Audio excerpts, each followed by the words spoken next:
बच्चों, आज हम पढ़ेंगे कविता कृषक। ये कविता लिखी है मैथिली शरण गुप्त जी ने। बहुत ही सुंदर कविता है कृषक। आप तो जानते हैं कृषक किसको कहते हैं, किसान को। तो भारत एक कृषि प्रधान देश है। यहाँ कृषकों का श्रम मानव कल्याण को समर्पित है। मतलब यहाँ जो किसान मेहनत करते हैं वो मानव की भलाई के लिए, है ना, उसके लिए करते हैं। वे खेतों में कितनी मेहनत करके और किस प्रकार विपरीत परिस्थितियों में जूझते हुए अनाज पैदा करते हैं, यही इस कविता में दर्शाया गया है। तो खेती किसानी बहुत आसान सी चीज़ नहीं है, बहुत इसमें मेहनत लगती है। किस प्रकार विपरीत परिस्थितियाँ होती हैं, यानी कि कभी तो बाढ़ आ जाती है, अतिवृष्टि हो जाती है, कभी सूखा हो जाता है ना।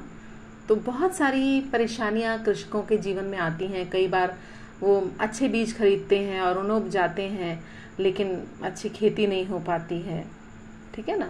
और आपने मतलब मैंने इस चीज़ को कब अनुभव किया, जब हम अपने छोटे से गार्डन में ही हम कुछ फ्लावर्स लगाते हैं, कुछ प्लांट्स हम लोग लगाते हैं, तो देखते हैं कि वो कई बार बहुत अधिक, कई पौधे ऐसे होते हैं जिन्हें कम पानी की ज़रूरत पड़ती है, हम उनको पानी ज़्यादा देते हैं, ओवर वाटरिंग कर लेते हैं तो वो गल जाते हैं। कई बार कई पेड़ पौधे ऐसे होते हैं जिनको ज़्यादा पानी की ज़रूरत है, हमें पता नहीं, हम कम पानी देते हैं, वो सूख जाते हैं। तो ये तो हमारे एक छोटे से बगीचे की बात होती है, हम उसमें ही कई बार इतना परेशान हो जाते हैं। तो कृषक तो कितनी बड़ी ज़मीन पर खेती करता है, कृषि करता है, और कई बार आंधी मतलब बहुत अधिक पानी बरस जाता है तो खेती खराब हो जाती है, कई बार सूखा हो जाता है। तो इस कविता में कवि ने ये दर्शाया है कि किस प्रकार विपरीत परिस्थितियों में भी जूझते हुए, उनका सामना करते हुए कृषक जो है यानी किसान, वो अनाज पैदा करते हैं। तो उसकी परेशानी को इसमें बताया है। मैथिली शरण गुप्त जी की कविता है, बहुत ही खूबसूरत कविता है। इसके भाव देखेंगे हम लोग। पहले कविता पढ़ती हूँ मैं।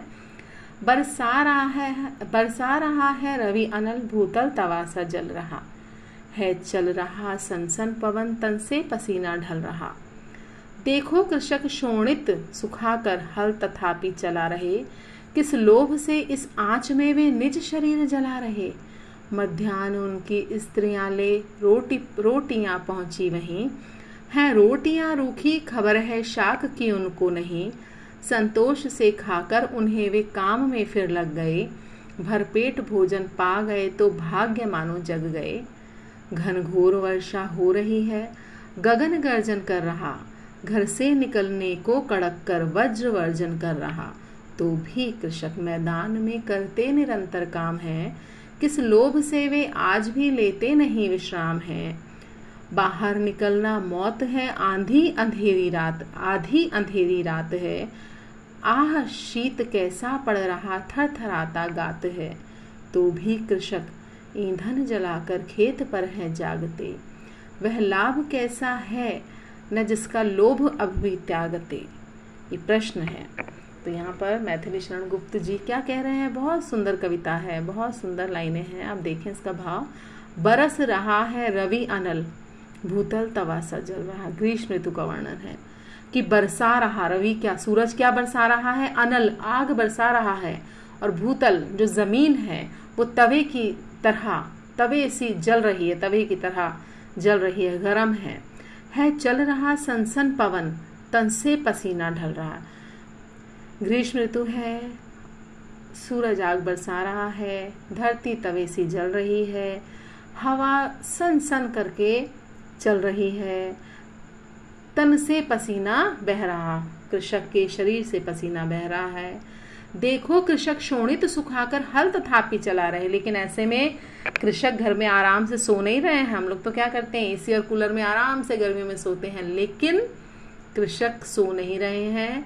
वे अपना शोणित मीन्स अपना खून, अपना, क्योंकि इस गर्मी में तो खून चलता ही है ना, इतनी गर्मी में जब काम करेंगे तो वो अपना खून जला करके, उसको सुखा करके हल तथापि चला रहे, वो अपने खेतों में हल चला रहे हैं।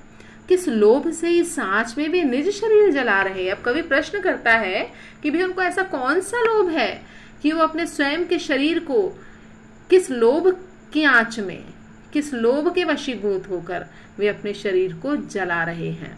तो उनको कोई लोभ नहीं है, कृषक को कोई लोभ नहीं है। कृषक तो क्या करता है, मानव कल्याण के लिए कार्य कर रहा है। अगर वो खेती नहीं करेगा तो हम मानवों को अन्न कैसे प्राप्त होगा, ठीक है ना। तो ये प्रश्न है। मध्याह्न उनकी स्त्रियां ले रोटियां पहुंची वहीं। कवि आगे क्या कह रहे हैं, दोपहर के समय उनकी स्त्रियां, उनकी पत्नियां रोटी लेकर वहीं पहुंच जाती हैं जहां वे खेतों में काम कर रहे होते हैं। है रोटियां रूखी खबर है, शाक के उनको नहीं। रोटियां कैसी हैं, रूखी हैं, और उनके कोई साग सब्जी नहीं है, लेकिन उनको कोई खबर नहीं है, उनको कोई परवाह नहीं है इस चीज की कि रोटियां सूखी हैं, उसके साथ सब्जी है या नहीं।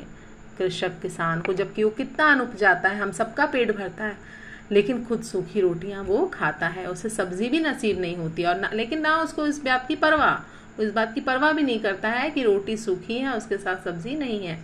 संतोष से खाकर उन्हें वे काम में फिर लग गए।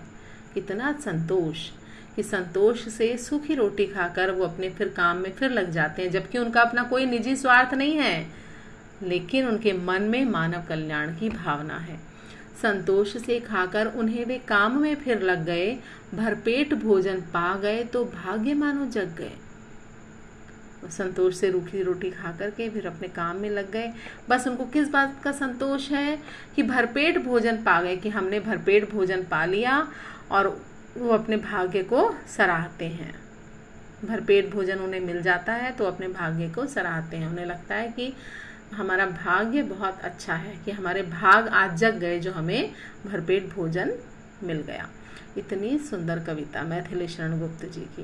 तो एक किसान के बारे में वो हमें बताती है कि किस प्रकार किसान अपने तन को गर्मियों में झुलसा करके और हमारे लिए अन्न पैदा करता है ना। उनकी स्त्रियां किस प्रकार से खेतों में लेकर रोटियां लेकर के उनको भोजन लेकर के जाती हैं, और फिर किसान रूखी सूखी रोटी खा करके अपने काम में लग जाता है। चलिए आगे की जो 2 पद हैं वो हम कल पढ़ेंगे। आज के लिए इतना ही काफ़ी।